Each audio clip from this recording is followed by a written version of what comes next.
Hello বন্ধুরা, math টিউটোরিয়ালে তোমাদেরকে স্বাগত জানাই। আজকে আমি এই ভিডিওতে আলোচনা করব দশম শ্রেণীর গণিতের সরল সুদ কষা চ্যাপ্টারের, দেখতে পাচ্ছ কষে দেখি 2, এই চ্যাপ্টারের পার্ট 3 নিয়ে। এর আগে আমি দুটো পার্ট কমপ্লিট করে দিয়েছি, তো যারা দেখোনি তারা অবশ্যই আগের পার্ট দুটো দেখে নাও। আগের পার্ট দুটোর লিঙ্ক আমি ডেসক্রিপশনে দিয়ে দেবো। আগের দুটো পার্টে আমি আলোচনা করেছি 1 থেকে তোমাদের 12 নম্বর অঙ্ক পর্যন্ত। এই পার্টে আমি আলোচনা করব 13 থেকে যতদূর এগোনো যাই সময়ের মধ্যে ততটা করব। তো চলো আমরা অঙ্কগুলো দেখি। তো দেখো এখানে সরল সুদ কষা লিখেছি আমি। অঙ্ক যেটা করব সেটা হচ্ছে 13 নম্বর অঙ্ক। এর আগে আমরা 12 পর্যন্ত করেছিলাম। তো 13 নম্বর অঙ্কটা কি বলেছে দেখো। 13 নম্বরটা বলেছে দেখো, কোনো মূলধন একই বার্ষিক শতকরা সরল সুদের হারে 7 বছরের সুদে আসলে হচ্ছে 7,100 টাকা এবং 4 বছরের সুদে আসলে হচ্ছে 6,200 টাকা। তাহলে মূলধন ও বার্ষিক শতকরা সরল সুদের হার নির্ণয় করো। একই হচ্ছে বার্ষিক শতকরা সুদ, তোমার বলেছে 7 বছরের সুদে আসলে 7,100 টাকা, মানে 7,100 টাকার মধ্যে 7 বছরে তোমার সুদ প্লাস আসল ভরা আছে। আর 4 বছরে বলেছে সুদে আসলে 6,200 টাকা, মানে এর মধ্যে 4 বছরে সুদ আসল ভরা আছে 6,200 টাকা। দিয়ে বলেছে মূলধন ও বার্ষিক শতকরা সরল সুদের হার নির্ণয় করো। তো এই অঙ্কটা আমরা কিভাবে করবো দেখো। প্রথমে আমরা লিখবো 7 বছরের সুদ প্লাস আসল, যেমনটা তোমাদের দেখবে এক্সারসাইজ এরকম একটা অঙ্ক দেওয়া আছে, করে দেওয়া আছে, সেই রকম টাইপে আমি করব। তো দেখো 13 নম্বর দিলাম, দিয়ে লিখবো 7 বছরে সুদ প্লাস আসল কত টাকা, না সুদ প্লাস আসল মিলে হচ্ছে 7,100 টাকা। বুঝতে পেরেছ? কারণ বলেছে 7 বছরের সুদে আসলে 7,100 টাকা। আর 4 বছরের সুদ প্লাস আসল কত হবে, 4 বছরের সুদ প্লাস আসল সমান হবে দেখো 6,200 টাকা। 6,200 টাকা। এখন বিয়োগ করে দাও, এটাকে বিয়োগ করো। তো এখানে লিখছি আমরা বিয়োগ করে, বিয়োগ করে। তাহলে যদি আমরা বিয়োগ করি, এখানে বিয়োগ চিহ্ন দেবো, এখানে বিয়োগ চিহ্ন দেবো, এখানে বিয়োগ চিহ্ন দেবো। তাহলে দেখো 7 আর 4 বিয়োগ করলে হচ্ছে 3।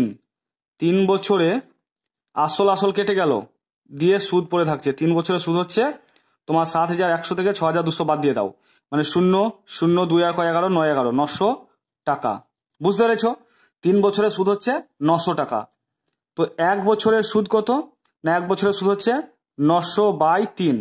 কেন 3 হবে, তার কারণ হচ্ছে 3 বছরে যদি 900 টাকা হয়, 1 বছর অবশ্যই 900 টাকা থেকে কম হবে। আর কম হলে আমরা সবসময় ভাগ করে দিই, আর বেশি হলে আমরা গুণ করে দিই। দিয়ে এখানে আমরা টাকা লিখবো। তো 900কে যদি আমরা 3 দিয়ে ভাগ করি তাহলে হবে 300 টাকা। ঠিক আছে? দিয়ে আমরা বের করব 7 বছরের সুদ। তাহলে লিখবো 7 বছরের সুদ, বা 4 বছরের সুদ লেখো, যে কোনো একটা লিখতে পারো। 7টা বড় সংখ্যা, তাই আমরা ছোটটাই করব। 4 বছরের সুদটাই বের করো। 4 বছরের সুদ সমান হচ্ছে 300 গণিত 4 সমান হচ্ছে 1,200 টাকা। এখানে গুণ কেন করলাম, কারণ দেখো তোমাদের বোঝাচ্ছি। এখানে দেখো 3 বছরের সুদ হচ্ছে 900 টাকা। 3 থেকে যদি 1 বছর হয়ে যায় তাহলে সুদটা কম হবে না বেশি হবে, কম হবে। তাই 900/3 লিখলাম, 300 টাকা হলো। 1 বছরে যদি 300 টাকা হয়, 4 বছরের সুদ বেশি হবে না কম হবে? 1 বছরে 300 টাকা হলে 4 বছরের সুদ অবশ্যই বেশি হবে, তাই আমরা 300 গণিত 4 লিখলাম। দিয়ে হয়ে গেল 1,200 টাকা। তাহলে 4 বছরের সুদ প্লাস আসল ছিল দেখো 6,200 টাকা, আর 4 বছরের সুদ আমরা পেলাম 1,200 টাকা। তাহলে 4 বছরের আসল কত হবে, না 6,200 থেকে 1,200 টাকা বাদ দিয়ে দেবো, সেটাই আসল। তাহলে লিখবো আমরা 4 বছরের, 4 বছর লিখলাম না, অতএব আসল সমান লিখবো, আসল সমান লিখবো 6,200 মাইনাস 1,200। 6,200 মাইনাস 1,200 মানে কত হবে, মানে হবে তোমার 5,000 টাকা। বুঝতে পেরেছ? এখন তোমরা যদি প্রশ্ন করো যে এখানে আমরা 7 বছরে বের করলেও তো পারতাম, অবশ্যই পারতে তোমরা। 3 বছরে বের করলাম, আমি যদি 7 বছরে বের করতাম কত হতো, এখানে যেমন 7 বছরে দেওয়া আছে তাহলে হতো 2,100 টাকা। দিয়ে কি করতাম, আসল করতাম তোমরা তোমাদের 7,100 থেকে তোমার এখানে 2,100 টাকাটা বাদ দিয়ে দিতাম। বুঝতে পেরেছ? তাহলে সেই 5,000 টাকাই দাঁড়াতো। আমরা এখানে 4 কেন করলাম, ছোট সংখ্যা আছে, গুণ করতে সুবিধা হবে তার জন্য। তো আসল পেয়ে গেলাম। যখন আমরা 7 বছরে বের করব তখন আমরা 6,200 থেকে নয়, তখন 7 বছরে যেহেতু সুদ আসল 7,100 টাকা, তাই আমরা 7,100 টাকা থেকে বাদ দেবো। বুঝতে পেরেছ? তো আসল পেয়ে গেলাম। এখন বের করতে বলেছে দেখো সুদের হার। দেখো অঙ্কটাতে দেখো 12 নম্বর না, তোমরা 13 নম্বর অঙ্কটা ফলো করো। দেখো বলেছে বার্ষিক শতকরা সরল সুদের হার কত। তো সুদের হার আমরা বের করবো। দেখো তো সুদের হার বের করার সূত্র কি, না সূত্র তোমরা জানো যে আই সমান হচ্ছে PTR/100। তাহলে যদি আমরা আর এর মানটা বের করি সরল সুদের হার, তাহলে কোনাকুনি গুণ করলে আই গণিত 100 বাই পি গণিত টি করতে হবে। বুঝতে পেরেছ? তো আমরা এখানে লিখব যে সুদের হার সমান সমান, বুঝতে পারছো এই সূত্রটা অ্যাপ্লাই করব। আয় মানে কত? আয় মানে হচ্ছে দেখো 1200 টাকা, এটা তো সুদ, তাই 1200 লিখলাম, গণিত 100, পি মানে কত? পি মানে হচ্ছে 5000, আর টি মানে কত? টি মানে হচ্ছে 4 বসিয়ে দিলাম, দুটো শূন্য কেটে গেল, এ একটা শূন্য কেটে গেল, 3 4 12, ঠিক আছে। তো 3/5 হচ্ছে, 3/5 না, এখানে দেখো দুটো শূন্য কেটেছি, তো এখানে একটা শূন্য কাটলাম, এখানে একটা শূন্য কাটবে, একটা শূন্য তো থাকবে, বুঝতে পেরেছো? তাহলে 4 × 4 30কে যদি আমরা 4 দিয়ে গুণ করি 120 হবে। এখানে 5 পড়ে আছে, 5 × 5 5 6 30, মানে হচ্ছে 6% হচ্ছে সুদের হার। কাটাকাটিটা বুঝতে পেরেছো? আমি আবার আপে করে দেখাচ্ছি, দেখো কাটাকাটিটা, 1200 গণিত 100 বাই 5000 গণিত 4 আছে, এই দুটো শূন্য কেটে গেল, এই একটা শূন্য কেটে গেল, 4 দিয়ে কাটো, 4 × 4, এটাকে যদি আমরা 4 দিয়ে কাটি 30 হবে, 5 × 5 5 6 30 দিয়ে 6% হচ্ছে তোমার সুদের হার। তাহলে আমরা আসল বা মূলধন পেয়ে গেলাম 5000 টাকা, আর সুদের হার পেয়ে গেলাম 6%। আর আমরা যদি 7 করতাম, এখানে আমরা 7 বছরের সুদ যদি বের করতাম 2100 টাকা হতো, দিয়ে আসল তোমার করতাম 7100 টাকা থেকে 2100 টাকা বাদ দিয়ে দিতাম, 5000 টাকা হতো। দিয়ে যখন এখানে আমরা সুদের হার বের করতাম, তখন আমরা এখানে 1200 জায়গায় লিখতাম 2100 গণিত 100, আর এখানে 5000 টাকায় লিখতাম গণিত, এখানে 4 লিখতাম না, কত লিখতাম বলতো? 7 বছর বের করতাম, তাই আমরা এখানে 7 লিখতাম, দিয়ে কাটাকাটি করলে সেই 6%ই উত্তর দাঁড়াতো। বুঝতে পেরেছো? তো 13 নম্বর অঙ্কটা আমরা বুঝিয়ে দিলাম, এরপর আমরা 14 নম্বর অঙ্কে আসি। দেখো এরপরে 14 নম্বর অঙ্কটা কি বলেছে, দেখো 14 নম্বরটা বলেছে একই সময়ে অমল রায় ব্যাংকে এবং পশুপতি ঘোষ পোস্ট অফিসে 2000 টাকা করে জমা রাখেন। একজনের নাম হচ্ছে তোমার অমল রায়, ব্যাংকে রেখেছিলেন, আর পশুপতি ঘোষ রেখেছিলেন পোস্ট অফিসে। কত টাকা করে রেখেছিলেন? না 2000 টাকা করে রেখেছিলেন। 3 বছর পর তারা সুদ সহ যথাক্রমে 2360 টাকা এবং 2480 টাকা ফেরত পান। মানে তোমার অমল রায় ব্যাংকে থেকে সুদ সহ 3 বছর পর 2360 টাকা ফেরত পান, আর পশুপতি ঘোষ 2000 টাকা জমা রাখার ফলে 3 বছর পর 2480 টাকা ফেরত পান। ব্যাংক ও পোস্ট অফিসে বার্ষিক শতকরা সরল সুদের হারের অনুপাত কত হবে হিসাব করি। তো দেখো অঙ্কটা কিভাবে করবো আমরা। তো 2000 টাকা জমা রেখেছিল, দিয়ে 3 বছর পর সুদ সহ 2360 টাকা পেয়েছিলেন। তাহলে সুদ কত পেয়েছিল? না বুঝতেই পারছো, 2360 থেকে আমরা 2000 যদি বাদ দিই, তাহলে 360 টাকা পেয়েছিল। আর পশুপতি ঘোষ পোস্ট অফিসে কত পেয়েছিল সুদ? না 2480 থেকে যদি আমরা 2000 টাকা বাদ দিই, তাহলে 480 টাকা হচ্ছে। দিয়ে আমরা সুদের হারটা বের করতে পারবো। দেখো প্রথমে আমরা লিখব অমল রায় ব্যাংকে কি বলেছে? ব্যাংকে তোমার 2000 টাকা জমা রেখে 3 বছর পর সুদ পান। কত পাবে?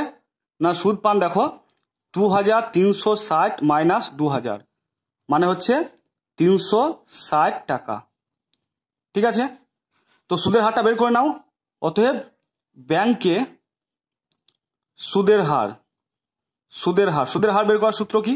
আমরা যদি রাফে তোমাদেরকে দেখাই যে আই সমান পেয়েছিলাম PTR/100, তাহলে এই ক্ষেত্রে যদি আমরা আরটা বের করি, তাহলে এইটার সঙ্গে এটা গুণ হয়ে যাবে, মানে আই গণিত 100 বাই নিচে হয়ে যাবে পি গণিত টি। ঠিক আছে, তো আই মানে কত? আই মানে হচ্ছে 360, আর 100 আমরা তো বসাবো। পি মানে কত? পি মানে হচ্ছে 2000 টাকা, এখানে 2000 বসিয়ে দিলাম। আর টি মানে কত? টি মানে হচ্ছে সময়টা হচ্ছে 3 বছর। কাটি করো, দুটো শূন্য কেটে গেল। দেখো 2 দিয়ে কাটো, 2 একে 2, এটা যদি আমরা কাটি 2 দিয়ে যদি ভাগ করি 360কে, তাহলে হবে 180। 2 দিয়ে কাটলে হবে 180। আবার 3 দিয়ে কাটো, 3 একে 3, 180কে যদি আমরা 3 দিয়ে ভাগ করি তাহলে হবে 60। বুঝতে পেরেছো? তাহলে ব্যাংকের সুদের হার হচ্ছে তোমার 60 হলো। দেখি কাটাকাটিটা আরেকবার। দেখো এখানে এখানে 2000 টাকা আছে, 200 টাকা নয়, 2000 টাকা আছে।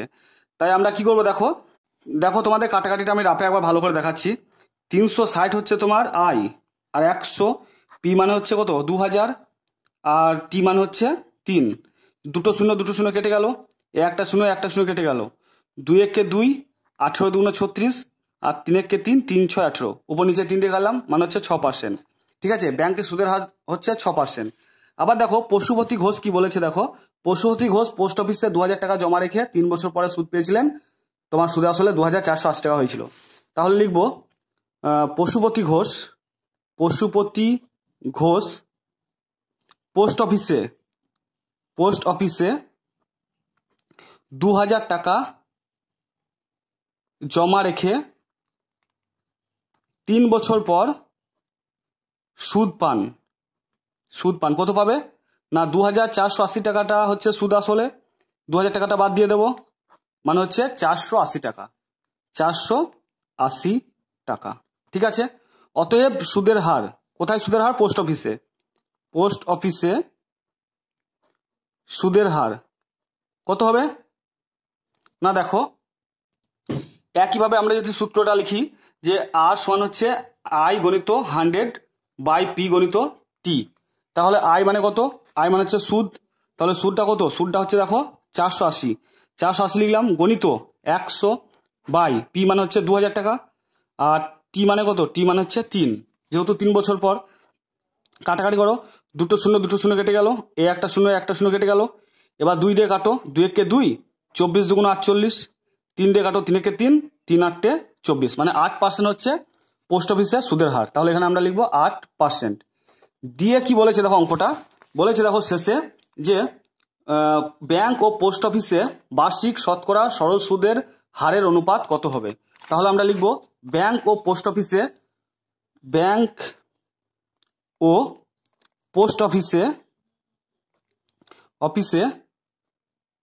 সুদের হারের অনুপাত সমান দিয়ে লিখবো ব্যাংকে কত? ব্যাংকে হচ্ছে 6%, তাই না? আর পোস্ট অফিসে কত? পোস্ট অফিসে হচ্ছে 8%, তাহলে 6:8 লিখলাম। এবার আমরা কাটাকাটি করব, ধরো 2 দিয়ে কাটছি, 3 দুগুণ 6, একেও 2 দিয়ে কাটো, 4 দুগুণ 8, তাহলে অ্যান্সারটা হলো 3:4। বুঝতে পেরেছো? এরপর আমরা 15 নম্বর অঙ্কে আসছি। দেখো 15 নম্বর অঙ্কটা কি বলেছে দেখো, যে একটি তাঁত সমবায় সমিতি যন্ত্র চালিত তাঁত ক্রয় করার সময় 15,000 টাকা ধার করে, তারপর বলেছে 5 বছর পর সেই ধার শোধ করতে সমিতিকে 22,125 টাকা দিতে হলো। ব্যাংকের বার্ষিক শতকরা সরল সুদের হার নির্ণয় করো। তো কত টাকা ধার নিয়েছিল? না 15,000 টাকা, এটা হচ্ছে আসল। তারপর 5 বছর কেটে গেছে, 5 বছর পর কত টাকা দিতে হয়েছে? না 22,125 টাকা। তাহলে বুঝতে পারছো 22,125 টাকা, এই 15,000 প্লাস কিছু টাকা হয়েছে দিয়ে এই টাকা হয়েছে, মানে সুদ আসল ভরা আছে। তাহলে আমাদেরকে মোট সুদটা বের করতে হবে, আর আসল তো আমরা জানি, সময়টাও জানি আমরা 5 বছর, দিয়ে আমরা সুদের হার তো বের করতে পারবো পিটিআর বাই 100 সূত্র দিয়ে। তো দেখো লিখবো এখানে পি বা আসল, এখানে আসল সমান, ব্র্যাকেটে লিখলাম পি সমান হচ্ছে 15,000 টাকা। বুঝতে পেরেছ? মোট সুদ ব্র্যাকেটে লিখলাম আই সমান কত? না 22,125 মাইনাস 15,000 টাকা। কেন আমরা এটা করলাম? কারণ 22,125 টাকার মধ্যে সুদ আসল ভরা আছে, সেই সুদ আসল থেকে 15,000 টাকা মানে আসলটা বাদ দিয়ে দেবো।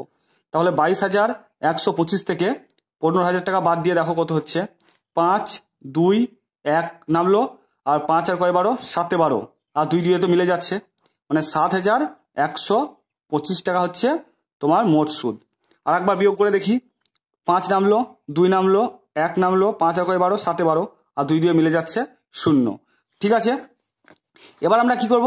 লিখবো সময় ব্র্যাকেটে লিখবো টি সমান হচ্ছে 5 বছর।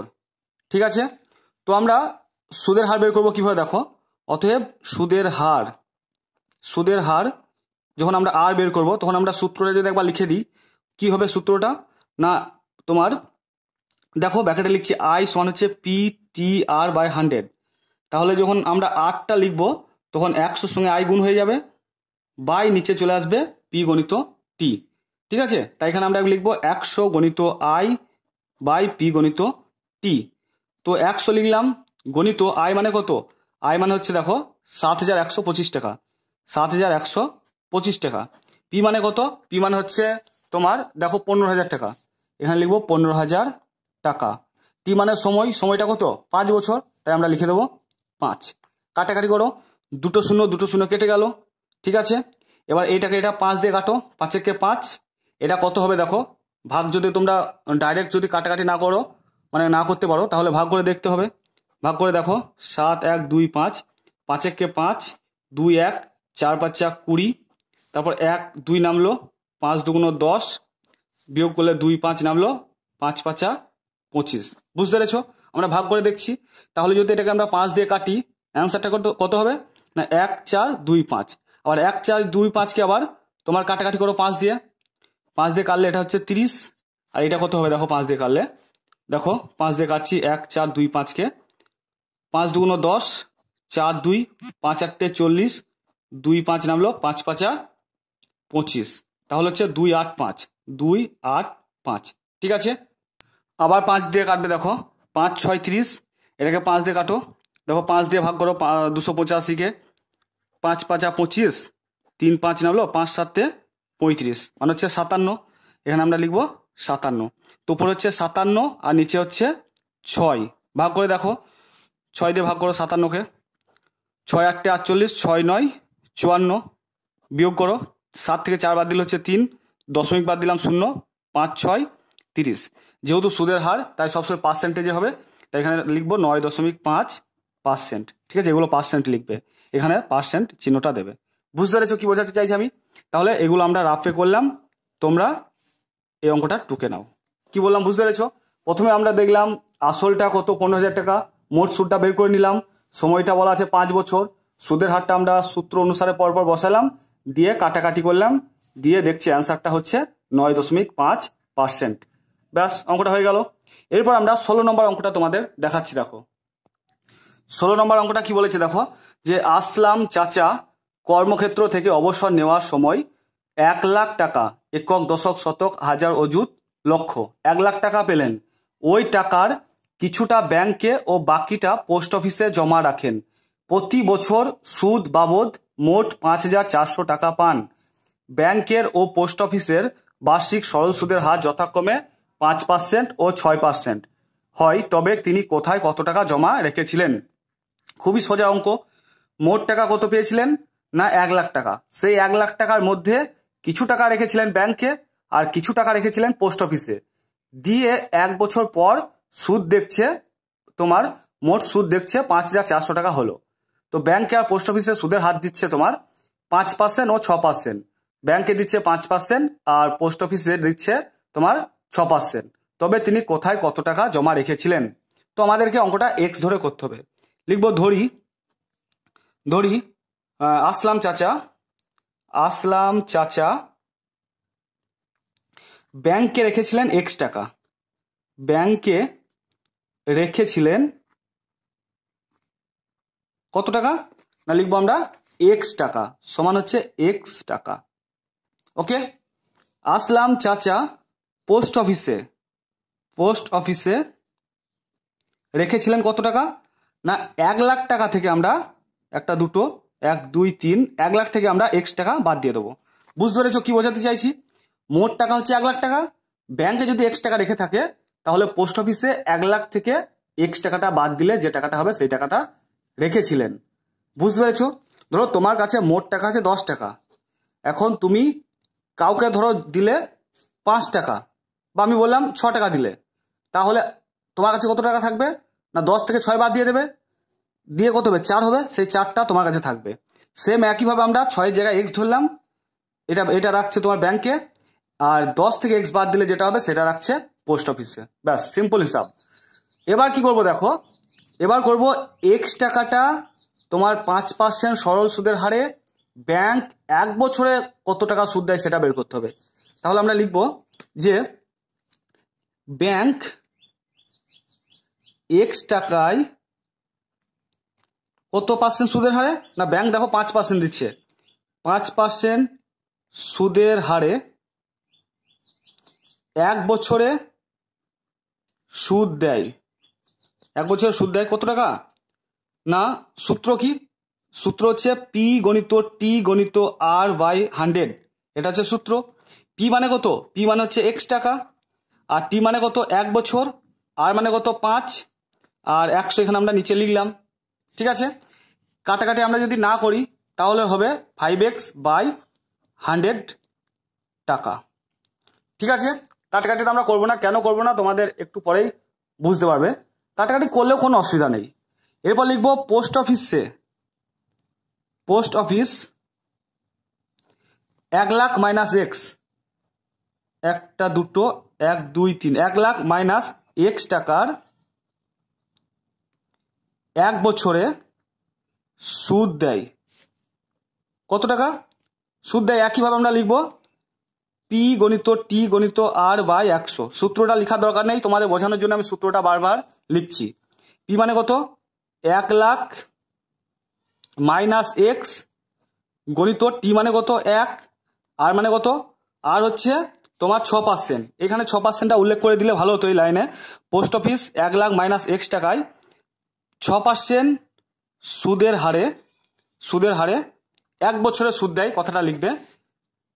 1 গণিত কি লিখবো? আর মানে হচ্ছে 6/100।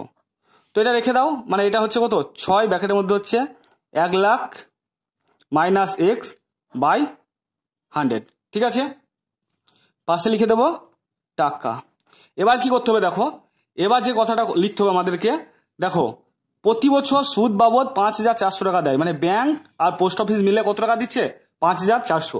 তাহলে আমরা এখানে লিখতে পারি যে 5x প্লাস বাই 100 প্লাস এই 6 ইন্টু ব্র্যাকেটের মধ্যে 1 লাখ মাইনাস এক্স বাই 100 সমান 5,400। মানে এই দুটোকে যোগ করে দিতে হবে, যেহেতু বলেছে দুটো যোগ করে 5,400 টাকা হচ্ছে, তাই আমরা লিখবো শর্তানুসারে কি লিখবো? 5x বাই 100 প্লাস 6 ইন্টু ব্র্যাকেটের মধ্যে 1 লাখ মাইনাস এক্স বাই 100 সমান হচ্ছে 5,400। বুঝতে পেরেছো? মোট সুদটা ব্যাংক আর পোস্ট অফিস মিলে 5,400 টাকা হচ্ছে। তো আমরা দেখলাম ব্যাংকে হচ্ছে 5x বাই 100, আর পোস্ট অফিসে দেখলাম 6 into 1 lakh minus x by 100। তো এই দুটোকে যোগ করে 5,400 টাকা হচ্ছে। তো এটাকে সমাধান করো। তো এখানে সমাধান করলে দেখো 100 লসাগু হয়ে যাচ্ছে। এই 100 লসাগু করার জন্য আমরা কাটাকাটিটা করলাম না, তাহলে উপরে যা আছে সেটাই বসে যাবে। মানে 5x প্লাস এখানে হবে 6 ইন্টু ব্র্যাকেটের মধ্যে হচ্ছে 1 লাখ মাইনাস এক্স সমান হচ্ছে 5,400। বা এখন কোনাকুনি গুণ করে দাও, 100 সঙ্গে 5,400 গুণ হয়ে যাবে, আর উপরে যেটা আছে সেটা ক্যালকুলেশন করবো। মানে 5x প্লাস 6 দিয়ে 1 লাখ যদি আমরা গুণ করি 6 লাখ হয়ে যাবে। ঠিক আছে, মাইনাস 6 সঙ্গে x গুণ করলে 6x হবে সমান 5,400 সঙ্গে আমরা যদি 100 গুণ করি তাহলে আরো দুটো শূন্য এক্সট্রা এখানে অ্যাড হয়ে যাবে। মানে 5,400 আছে, আরো দুটো শূন্য হয়ে যাবে, মানে 5,40,000 হয়ে যাবে। বা 5x থেকে যদি আমরা 6x বাদ দিই কত হবে? মাইনাস এক্স হবে। বুঝতে পেরেছো মাইনাস কেন হবে? কারণ 6xটা বড় 5-এর থেকে, 5x এর থেকে। সমান 5,40,000 মাইনাস 6 লাখ। ঠিক আছে, তাহলে লিখতে পারি বা মাইনাস এক্স সমান 6 লাখ থেকে 5,40,000 যদি আমরা বাদ দিই কত হবে? 60,000 হবে। বুঝতে পেরেছো? বিয়োগটা এখানে যদি রাফে দেখাই, দেখো 1 2 3 4 5 5 4 1 2 3 4 বিয়োগ করো, শূন্য নামলো 0 0, 4 কয় 10, 6 10, এখানে 6 মিলে যাচ্ছে। আর যেহেতু 6,000টা বড় তাই মাইনাস সামনে একটা হয়ে যাবে, মাইনাস মাইনাস কেটে গেল। তাহলে এক্স এর মান কত? এক্স এর মান হচ্ছে 60,000 টাকা। তাহলে 60,000 টাকাটা আমরা এক্স এর মান পাচ্ছি। তাহলে এক্স মান আমরা কি ধরেছিলাম? ব্যাংকে রেখেছিলেন। তাহলে ব্যাংকে রেখেছিলেন 60,000 টাকা, আর পোস্ট অফিসে কত রেখেছিলেন? না 1 লাখ থেকে এক্স মানে 60,000টা বাদ দিয়ে দেবো, তাহলে হবে 40,000 টাকা। ঠিক আছে, তো তোমরা অঙ্কটা ব্যাক করে করে দেখো, তাহলে নিশ্চিত তোমরা বুঝতে পারবে, আর খাতায় তোমরা পরপর লিখে নাও। তাহলে আমরা সেই কথাটাই লিখবো যে ব্যাংকে রেখেছিলেন। পরের লাইনে লিখছি, দেখো ব্যাংকে রেখেছিলেন কত টাকা? না 60,000 টাকা। ঠিক আছে, আর পোস্ট অফিসে রেখেছিলেন কত? 1 লাখ থেকে আমরা বাদ দিয়ে দেবো 60,000। তাহলে 1 লাখ থেকে যদি আমরা 60,000 বাদ দিই কত হবে? না 40,000 হবে। ঠিক আছে, তো একটা অ্যান্সার হচ্ছে 40,000 আর একটা অ্যান্সার হচ্ছে 60,000। আশা করছি তোমাদের প্রত্যেকে অঙ্কটা বোঝা গেল। এরপরে 17 নম্বর অঙ্কটা একই অঙ্ক, তবু তোমাদেরকে আমি দেখাচ্ছি। দেখো এরপর 17 নম্বর অঙ্কটা কি বলেছে, দেখো 17 নম্বর অঙ্কটা বলেছে রেখা দিদি তার সঞ্চিত অর্থের 10,000 টাকা দুটি আলাদা ব্যাংকে ভাগ করে একই সময়ে জমা দিলেন। একটি ব্যাংকের বার্ষিক সরল সুদের হার 6% এবং অন্য ব্যাংকটির বার্ষিক সরল সুদের হার 7%। 2 বছর পর তিনি সুদ বাবদ মোট 1,280 টাকা পান। তাহলে তিনি কোন ব্যাংকে কত টাকা জমা রেখে দিয়েছিলেন হিসাব করে লিখি। তো দুটো ব্যাংক আছে, সেই দুটো ব্যাংকে তোমার টোটাল টাকা রেখেছে 10,000 টাকা, মানে কিছু টাকা রেখেছে প্রথম ব্যাংকে আর কিছু টাকা রেখেছে আর একটা মানে দ্বিতীয় ব্যাংকে। প্রথম ব্যাংক দিচ্ছে 6% সরল সুদ আর দ্বিতীয় ব্যাংক দিচ্ছে 7% সরল সুদ। বার্ষিক সরল সুদের হার 7%। কথার অর্থ কি? এক বছরে 100 টাকার সুদের হার হচ্ছে 60 টাকা। দিয়ে দেখো বলেছে 2 বছর পরে তিনি যদি মোট সুদ পান 1280 টাকা, তাহলে কোন ব্যাংকে কত টাকা জমা দিয়েছিলেন। তো কিভাবে অঙ্কটা করবো দেখো, আমি ধরে নেব দুটো ব্যাংকে কত টাকা রেখেছিল।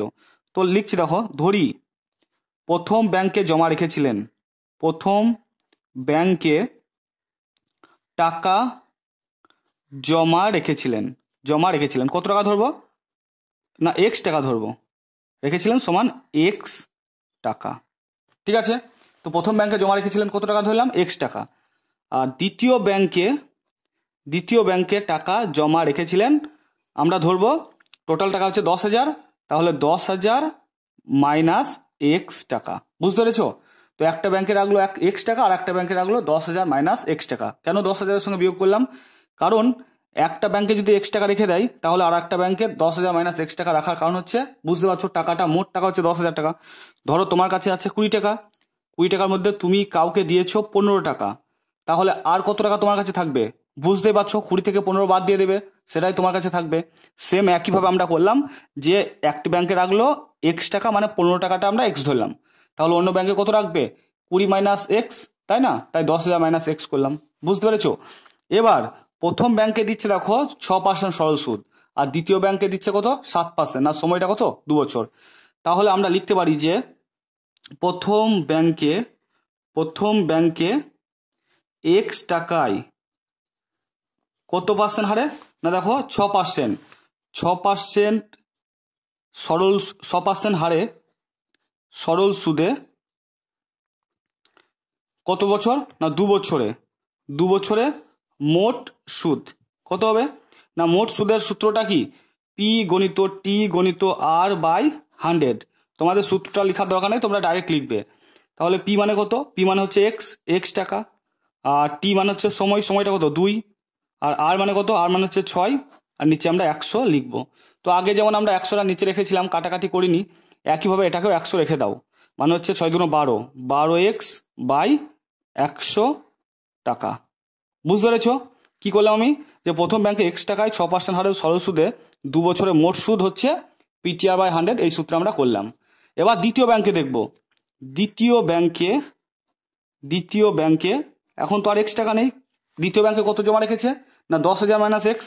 তাই লিখবো দ্বিতীয় ব্যাংকে 10,000 মাইনাস এক্স টাকার ক% সরল সুদ?